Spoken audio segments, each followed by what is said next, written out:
Counselor, introduce yourself. This is Narvis. And this is our sweet Mia. So in today's episode, we'll be answering all your questions about fiancé visa. So we'll be doing a fruit mukbang challenge since we have our little sweet daughter here with us. So we will be starting with your questions about the application of fiancé visa. So we have here 30 questions. These are the questions that you sent me after we upload our first video about fiancé K1 visa. So okay, Mia, do you want to try something? Which one do you want to try? This one. Try this one. Okay, you try some too, Bobby. Okay. So our first question is, what if I'm divorced in other countries? Is it acknowledged in the Philippines? That question is for fiancé in the Philippines. So we all know that there's no divorce in the Philippines. The Philippines only acknowledge annulment.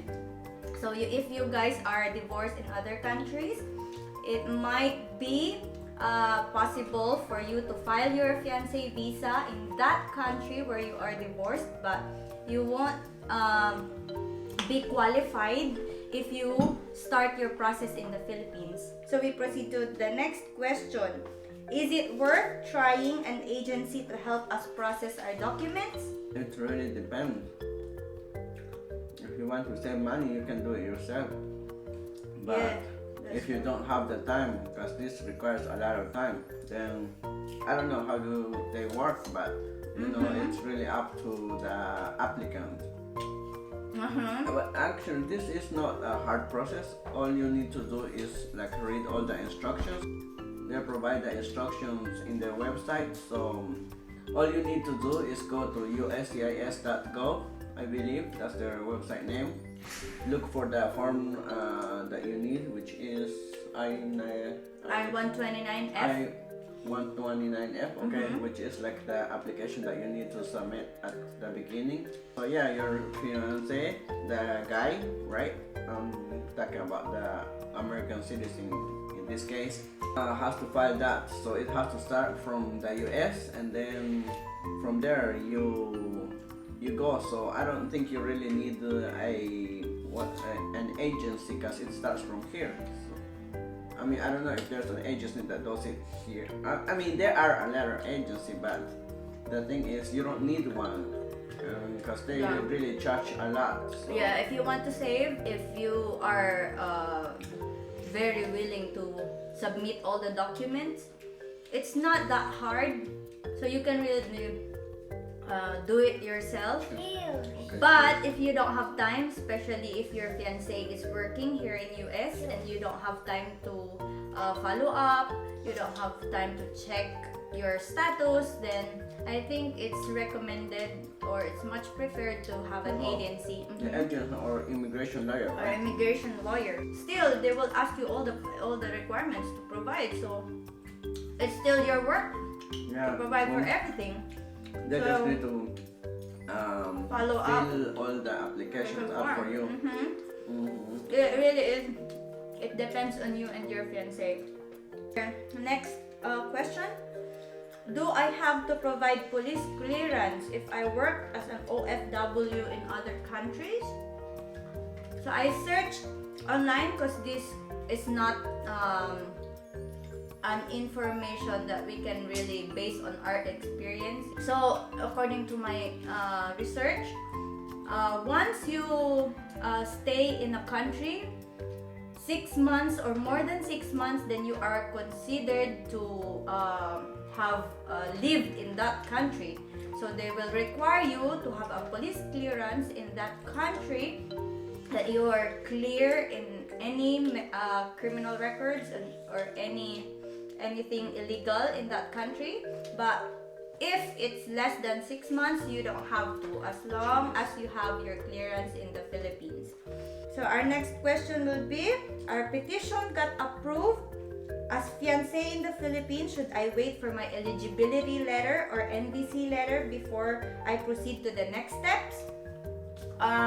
This question I can relate on my experience. Some say that that you have to wait for the NVC letter. This NVC letter is the letter which states the requirements that you have to bring during the interview, the medical. But on my experience, I didn't receive any. I waited for how many days? But then my case was already approved and ready when I checked it online.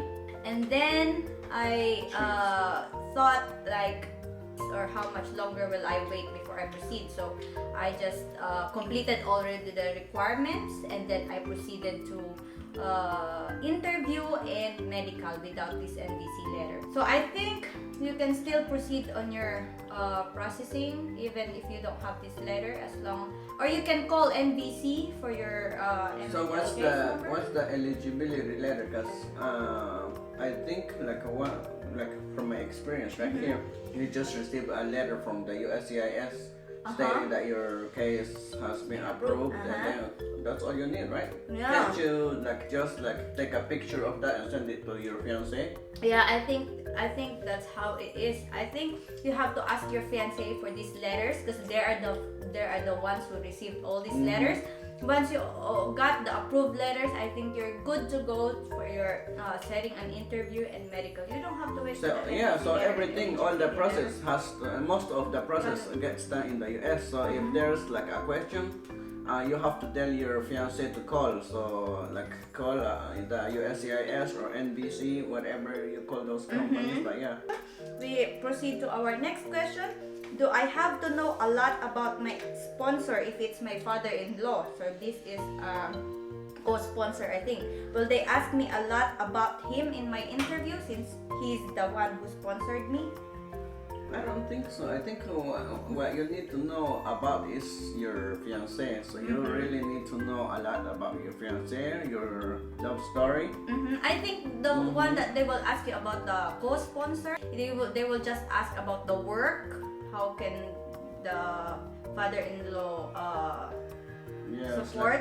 Probably they will ask like, have you talked to them? And I assume that you have. You cannot just like get them involved in something without their consent, right? Yeah, that's true. But most of the questions will be you and your fiance. You have to assure them that your relationship is genuine. It's not really more about your co-sponsor, but it's still between you and your fiance. We proceed to the next question. So I have a K2 filing with me. So this is with a child. Do I have to provide separate requirements for my child? Yes. Yes. That's if you have children that's going to be with you when you travel here, it is a must that you include the name of your children on the filing petition of your K1. So they will be your derivatives. That means they are your K2. So your K2s will have a separate requirements when you submit the application, and separate payment fees too for your K2. Okay, so next question. I have 2 kids, but we only wrote 1 child on our petition as K2. Will they ask about the other one? Why didn't we include the other one on our petition? I mean, that's very tricky, to be honest, because you don't want to lie to them. The first thing is they hate lies. Like, I'm not a lawyer, so based on my experience, but one thing I know is that you cannot lie to them. So if you're thinking on bringing this child with you, or just tell them that it's a mistake that you made, or you don't know how the process is, or like no one like guided you through this one. This is your first time doing it, or something, like. Or I didn't know that I forgot about including them, or you could like come up with a very strong excuse. Then cause lies are not good for them. So you must be honest. So and that way your process will be smoother. So the next question will be, I have a medical history. Should I mention it during my medical exam? Will it affect my processing or on my medical records? In my opinion, you have to declare every medical condition that you have, so that they will assess it. So if you have a previous x-ray, or you have a previous diagnosis from your doctors, you have to bring it with you and give it to them, so that they will assess it. and will evaluate your case. It's very important that they know what your previous medical history. I don't think it will affect your application. It's much better that you have to be honest with everything, so that they can help you with the additional requirements that they might need.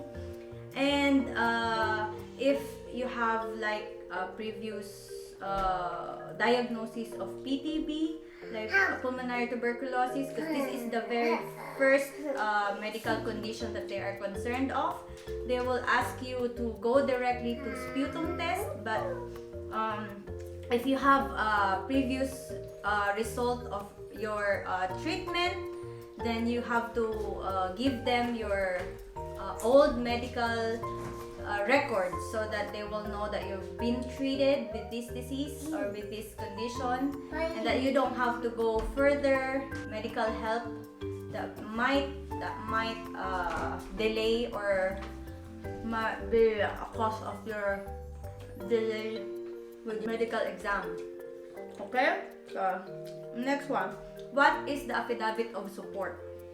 That's going to be your financial evidence, and from there they're gonna see if you'll be able to support your wife Once she gets to US. Once she gets to US, because they don't want they don't want your fiance to become a burden to the government. It's part of the first application form that So the yeah, petitioner so I will believe file. you have to file that one once you start your K1 application for your fiance. Next is it okay even if we didn't have a formal engagement? Will they ask about the engagement ring? In my experience, they didn't ask about it in my interview, but I think it's still better that you have your proofs, especially if you have pictures of your engagement proposals, if you have engagement ring, but it's not really necessary. As long as you have a lot of evidence, like photos that you've met within 2 years, that you have other kind of evidence. But it's best to have it, right? Yeah, it's you best to have already it. said that yes. your Yeah, it's fiance. best to have it, but not really necessary. Okay, so next, we only met once. Is that fine? I guess. So according mean, to the requirements, as long as you met once within 2 years, so you are qualified to file K1 Fiance Visa. Next, what do I have to bring to my interview? Should I bring the big scrapbook of pictures during my interview? Yes, and bring some pancit as well. You have to bring all your important documents, especially all the copies that you got from your fiancé, all the letters, or all the notices that your fiancé received or your petitioner received. You have to have a copy of this. You have to have proof of evidence of relationship. You have to have organized documents to bring during the interview. You don't really have to bring your scrapbook of pictures. Just bring a few. Since you don't have a lot of time there, you won't be asked only with one question, so you will be asked with several questions. They won't ask you like a lot of details about your relationship, just very brief, but you have to be honest and genuine with all your answers, so that they won't have any doubts. Right.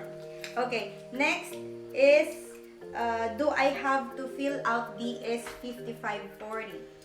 So this DS5540 is one of the new rules, like the public charge rule in filing K1 Fiance Visa. So if you are filing after February 24, 2020, you have to have this DS5540 filled up before your interview.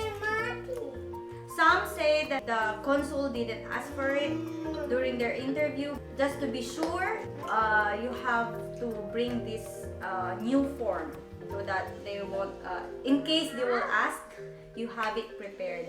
That gets Okay. done in the Philippines. Yeah, that gets done in the Philippines. That's for the beneficiary. That's for you as a fiancé. Okay? Next is about affidavit of support. Do we really have to provide 3 years tax returns? How about the 2019 tax? If you haven't done your 2019 tax, it's okay not to provide it. You can tell them that way that your fiancé hasn't done his tax return, so just provide the latest. They need the latest. The transcript, you get it from the IRS, which takes, I guess you can download that one immediately once you create an account with them. But yeah, it's as long as it shows your income there, and tax return has like everything, so I think that's like the best to use. But if you don't have that one, you can use like a W2 or tax transcript, whatever other requirements that they're asking. But do they require 3 years tax returns? they, I think they only require 1 year. 2 years are optional, right? But if you don't really have like a really big income in your recent years, so in my opinion, it's better if you provide two more, so that they don't have any doubts. Or if you have like 3 in a row, so why not provide them, right? It's always better to have more. Yeah, it will make the process enough. more, or it will make the process easier. Okay. Now, what documents are considered as proof of relationship? Pictures of you together, letters, your conversation online. You have to print it out, print some chat logs. Not all of it, but some of it, like fair numbers of your chats. Receipts. Receipts, like if you send her money, or if your fiance sends you money, or bank account, whatever. Western Union receipts, keep those. Yeah. Is it really hard to apply for a tourist visa first before applying K1 visa? Some plans to tourist visa first. Then after they know the status of the fiancé in US, then they can decide if they want to be engaged or not. So, yes, it's hard to apply. I mean, the application is easier to fill out, and the process is easy too. But once you get to your interview, that's when the officer has to like decide. Most of the time, they will decline or deny your application. They will deny your application. On my experience, I tried to apply for tourist visa, but then they are really looking at your status, especially when you're in the Philippines.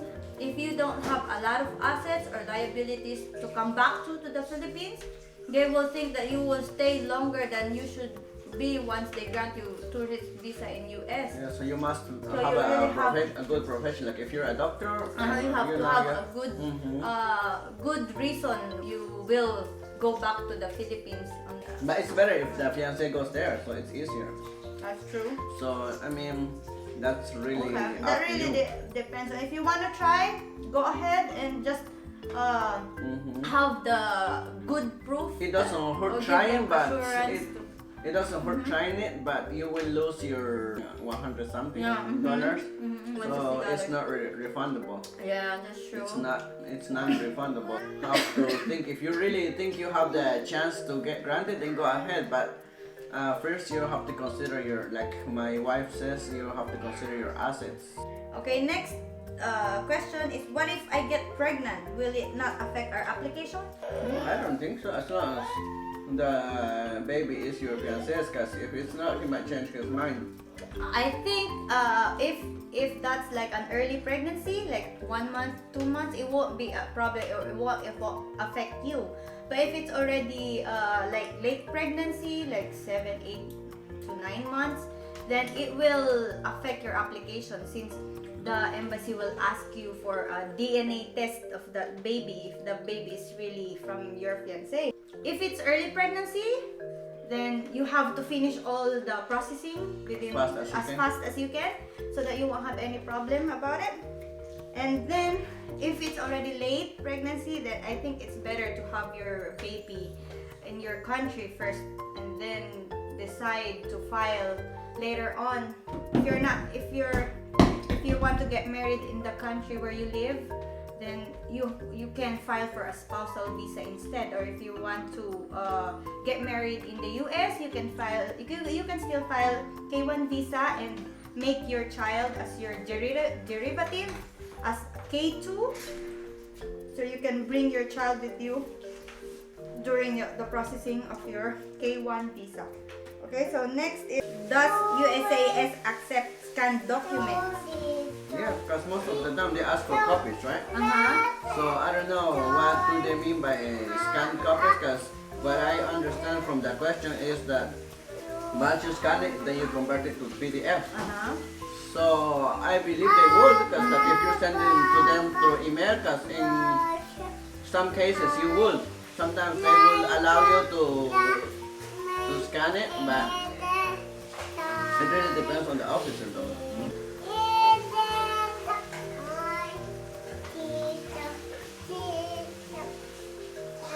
Okay.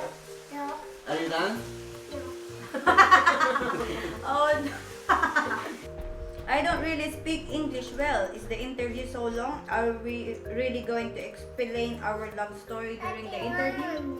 On my experience, they provide translators. So if you're having trouble with the language, you can ask you for a translator. They will provide one for you. So. Interpreter, right? Or interpreter, yes.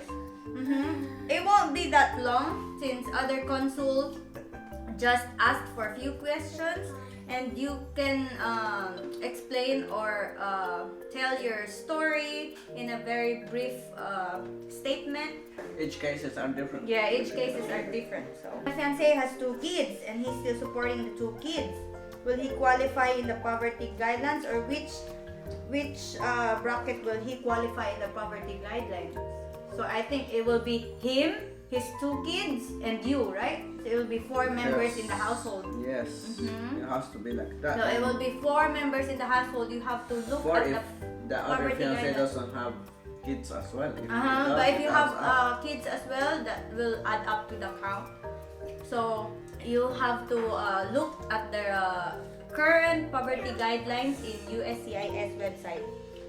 Is it true that they also looked at your capacity to support yourself during the application? That's why they ask for affidavit of support to make sure that you won't struggle when you come here. That And someone will be there for you to take care for you until you fix your papers, and you'll be allowed by law to work. So, and in this new rule this year, they have the public charge rule, which requires you to fill out the self-sufficiency form once you get here and you process your adjustment of status. So that means they are looking for your capacity to provide for yourself. Do we have to pay the medical fee and the visa fee altogether? no, I don't think so, right? Those No, are I don't think. separate. Yeah, you pay medical fee and visa fee separately. So you pay visa fee once you already have your interview to the embassy, and medical fee or medical exam fee once you undergo medical examination. So we are planning to fill up the form handwritten. Is that okay? No. I mean, in theory, right? You could, but it's better to do it on the computer, because sometimes they just scan the application to input it into their system. So I advise them to do it using a computer. Sometimes they will look at your details and they might get confused of some letters. It's still better if you edit or do it in a computer. Every detail will be so clear for them to read. Okay? Next, is it okay to do the medical examination first before setting an interview? Based on my experience, I went to set and schedule first before doing my medical exam. But it's also possible to do the medical exam first before you set an interview. Oh yeah, right. But sometimes... But you have to have the medical exam done before your interview. Yeah, you before have get to your have the interview, medical right? examination result first before you go to your interview, because this is a requirement during your interview. Next question is, what if it's late registered birth certificate? Will they ask me for other supporting documents? They will ask for your other documents such as local civil registry, birth certificate. They will ask for your old school documents just to support your late registration. Okay, you have to provide them other supporting documents such as baptismal certificate with your other names or with your names on these documents. So, our last question is, do we really have to print out all of our chat logs and conversations online? Not all, but the most important one maybe the one that will provide proof of a strong relationship. Not everything, but because some consuls don't really ask for it. They don't It really care. depends on the officer. It really depends on the consul. Those are the most frequently asked questions from our previous video about K1 visa applications. I hope you guys got your answers. As we know how hard it is to do it all by yourself, so if you need guidance, don't hesitate to comment your question down below and we'll be happy to help you as much as we can. Just to remind you that these are all our answers here are based on our experience. We are not lawyers or experts, but We just we try tried our best to help you guys. with your processing, so your K1 journey will be smooth and easy, especially if you're just doing it on your own. Thanks for watching this video. I hope you liked it and If you're new to our channel, please